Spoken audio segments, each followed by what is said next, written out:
గారు బాబీ గారు బాబీ గారు ఇక్కడ ఇక్కడ యా బాలకృష్ణ గారితో షూటింగ్ ఎక్స్పీరియన్స్ ఎలా ఉంది? అలానే బాలకృష్ణ గారి షోలో ఎన్టీఆర్ గారి పేరు మర్చిపోయారని చెప్పేసి నిరసన వ్యక్తం చేశారు ఫ్యాన్స్ సోషల్ మీడియాలో. అది మీ దృష్టికి వచ్చి ఉంటుంది కదా, ఇద్దరితో వర్కింగ్ ఎక్స్పీరియన్స్ ఎలా ఉంది? ఫ్యాన్స్కి ఏం చెప్పదలుచుకున్నారు?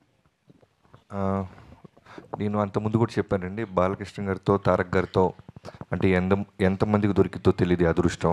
రామారావు గారి అబ్బాయితో అండ్ మనవడితో చేయటం.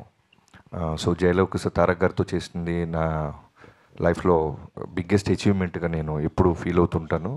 అది ఎప్పటికీ ఉంటుంది. అలానే బాలకృష్ణ గారితో ఇప్పుడు సినిమా చేయటం డాకు మహారాజ్ అనేది మళ్ళీ ఎక్స్ట్రాడినరీ జర్నీ లాగా ఉంది.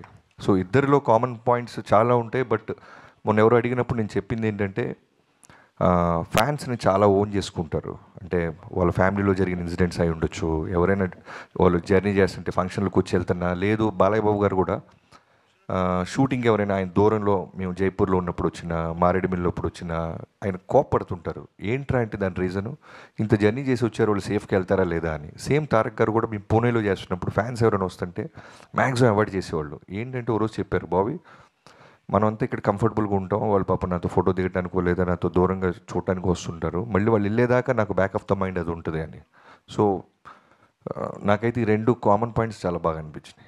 అంటే బాబీ గారు ఒక్క నిమిషం బాబీ గారు, అదే ఈ షోలో ఎన్టీఆర్ పేరు ప్రస్తావించొద్దని ముందే మీకు సజెస్ట్ చేశారని తెలిసింది, అది నిజమేనా? ఏంటి అంత డ్రామా జరగలేదండి, దాన్ని కవర్ చేయాల్సిన అవసరం కూడా లేదు. అవి ఏమి లేవు. అంటే అక్కడ స్లైడ్ అయిన ఫొటోస్ని అడిగారు బాలయ్య బాబు గారు, వాటికి నేను సమాధానం చెప్పాను.